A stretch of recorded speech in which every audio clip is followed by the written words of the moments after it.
Հարավկովկասյան տարածաշրջանին գլոբալ անորոշություններին ու փոփոխվող աշխարհընկալումների պայմաններում համախոհ երկրների հետ գործակցությանը վերաբերող հարցերը հայ-սլովենական քննարկումների առանցքում էին։ Արտգործնախարար Արարատ Միրզոյանն ընդունել է Սլովենիայի փոխվարչապետ, արտաքին ու եվրոպական հարցերի նախարար Տանյա Ֆայոնին։ Միջազգային իրավունքի նորմերի անվերապահ պահպանման հարցում ամուր հանձնառությունը, առաջնահերթությունների ճիշտ ընտրությունը կարևոր է առավել քան երբևէ, եւ այս առումով եւս Հայաստանի եւ Սլովենիայի միջև փոխգործակցությունը կարող ենք նույնիսկ օրինակելի համարել։ Ես շնորհակալություն եմ հայտնել եւ բարձր գնահատանք եմ հայտնել Սլովենիայի դիրքորոշման հայտարարությանը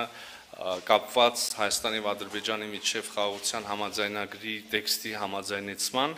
հետ։ Իհարկե նաև ներկայացրել եմ գործընկերոջս այս գործընթացում արկա վերջին զարգացումները։ Հույս ունենք, որ Հայաստանի խաղաղության օրակարգի վերջո կսկսի նաև շոշափելի պտուղներ տալ եւ մասնավորապես խոսեցինք Հայաստանի եւ Ադրբեջանի միջև խաղաղության համաձայնագրից, ինչպես եւ նախկինում մենք պատրաստ ենք օր առաջ սկսել խորհրդակցությունները Ադրբեջանի հետ, որոշելու համաձայնագրի ստորագրման տեղը եւ ամսաթիվը։ Սլովենիան գնահատում է տարածաշրջանում խաղաղության հաստատման Հայաստանի ջանքերը, ընդգծել է Տանյա Ֆայոնը։ Պաշտոնյան շեշտել է, որ ուրախ է տարածաշրջանում լինել մի իրավիճակում, երբ Հայաստանը եւ Ադրբեջանը կարևորագույն քայլ են կատարել երկկողմ հարաբերությունները կանոնակարգելու հարցում։ Ես մեծապես գնահատում եմ այն աշխատանքը, որը Հայաստանը կատարում է խաղաղության նախաձեռնություններում, քանի որ խաղաղությունը օգտակար է տարածաշրջանում յուրաքանչյուր կողմի համար։ Մենք քաջալերում ենք, ողջունում ենք համաձայնագրի տեքստի հետ կապված եւ խաղաղության համաձայնագրի ստորագրման հաստատման քայլերը։ Հուսանք, որ համաձայնագիրը շուտով կստորագրվի եւ լարվածությունն այս տարածաշրջանում կնվազի։ Արարատ Միրզոյանն անդրադարձել է օրեր առաջ Ադրբեջանի արտգործնախարարի հետ ունեցած զրույցին, նշել, որ դեռ չի կարելի ասել, որ կա վերջնական հանգուցալուծում կամ պայմանավորվածություն, բայց միևնույն ժամանակ համոզմունք է հայտնել, խոսակցությունները պետք է լինեն շարունակական։ Միրզոյանն անդրադարձել է Մինսկի խմբի լուծարման Ադրբեջանի առաջարկին, նշել, որ եթե կոնֆլիկտն ավարտված համարվի ինստիտուցիոնալ մակարդակում, այսինքն կնքվի խաղաղության պայմանագիրը, Հայաստանը եւս Մինսկի խմբի կարիք չի տեսնի։ Արտգործնախարարը կրկնել է նաեւ սահմանադրության փոփոխության պահանջի վերաբերյալ հայկական կողմի դիրքորոշումը։ Նախ պետք է հասկանանք, որքանով են անկեղծ Ադրբեջանի մտահոգությունները։ Եթե սա ուղղակի գործիք է, խոսույթ է, որը օգտագործվում է Ադրբեջանի կողմից բանակցությունները ձգձգելու եւ այդ ստորագրված խաղաղությունը չունենալու, սա մի իրավիճակ է։ Եթե անկեղծորեն մտահոգություն են տեսնում, սա այլ իրավիճակ է։ Եվ այստեղ մենք կարող ենք բացատրություն տալ, խոսել հարցի մասին եւ ասել այն մոտավորապես ինչ որ ես հիմա ասում եմ, մեր համանadությունը չի պարունակում որևէ տարածքային պահանջ Ադրբեջանի տարածքային ամբողջականության նկատմամբ։ Մենք դա ունենք ոչ միայն հիմք ասել, ոչ միայն կարդալով, այլև նաեւ օրինակ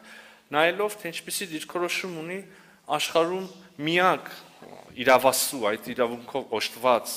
իրավական առումով մարմինը մեր սահմանադրական դատարանը։ Իսկ սահմանադրական դատարանը սահմանազատման գործընթացի առիթով եզրակացություն տվել է։ Ըստ այդմ, քանի որ հղում է արվում 1991 թվականի Ալմաթայի հռչակագրին եւ երկրները ճանաչում են Խորհրդային սոցիալիստական հանրապետությունների միության փլուզման պահին ձևավորված սահմանները, դա նշանակում է, որ Հայաստանն այդ սահմաններից դուրս այլ տարածքի նկատմամբ հավակնություն չունի։ Նաև գիտեք, որ մենք ունենք նույն մտահոգություններ Ադրբեջանի սահմանադրության վերաբերյալ, բայց նաև մենք կարծում ենք, որ ահա այս համաձայնագիրը ինչպես մեր դեպքում հարցը կարող է փակել, այնպես էլ իրենց դեպքում։ Այսինքն մենք պիտի ելնենք նրանից, որ եթե մտահոգությունները անկեղծ են, ապա համաձայնագիրը ստորագրելը բոլոր մտահոգությունները փարատելու ամենակարճ, ամենաարագ եւ ամենաարդյունավետ միջոցն է։ Տանյա Ֆայոնն էլ պատասխանել է տարածաշրջանում ենթակառուցվածքների ապաշրջափակման եւ խաղաղության խաչմերուկ նախաձեռնության վերաբերյալ հարցին, շեշտել, որ իրենք սատարում են նախաձեռնությունը։ Կարծում եմ, սա շատ կարևոր հնարավորություն է խաղաղության եւ կայունության համար տարածաշրջանում։ Ամբողջ Եվրամիությունը մեծապես սատարում է խաղաղության խաչմերուկ նախաձեռնությունը։ Մենք նաեւ մեծապես կարևորում ենք խաղաղության համաձայնագիրը, քանի որ այն իսկապես կարող է նոր դռներ բացել անկեղծ խաղաղություն ստեղծելու համար։ Հայաստանի գլխավոր դիվանագետը բարձր է գնահատել Լյուբլիանայի հետ գործակցությունը հումանիտար հարցերում ու շնորհակալություն է հայտնել Լեռնային Ղարաբաղից բռնի տեղահանված երեխաների, կանանց եւ մայրերի համար իրականացվող շարունակական ծրագրերի համար։ Երկու երկրների դիվանագետները մամուլի ասուլիսին նախորդած առանձնազրույցի եւ ընդլայնված կազմով նիստի ընթացքում քննարկել են քաղաքական երկխոսությունը, տնտեսական գործակցությունը ակտիվացնելու մի շարք հարցեր։ Տանյա Ֆայոնի խոսքով սլովենական ընկերություններ կան, որոնք հետաքրքրված են մեր երկրում ներդրումներ կատարել։ Նշվել է, որ առևտրաշրջանառության ծավալների ավելացմանը կարող է նպաստել Հայաստանի ներդրումների աջակցման կենտրոնի եւ Սլովենիայի Spirit Slovenia գործակալության միջև առկա եւ ընդլայնվող գործակցությունը։ Մուշեղ Իսախանյան, Սեյրան Անտոնյան, լուրեր։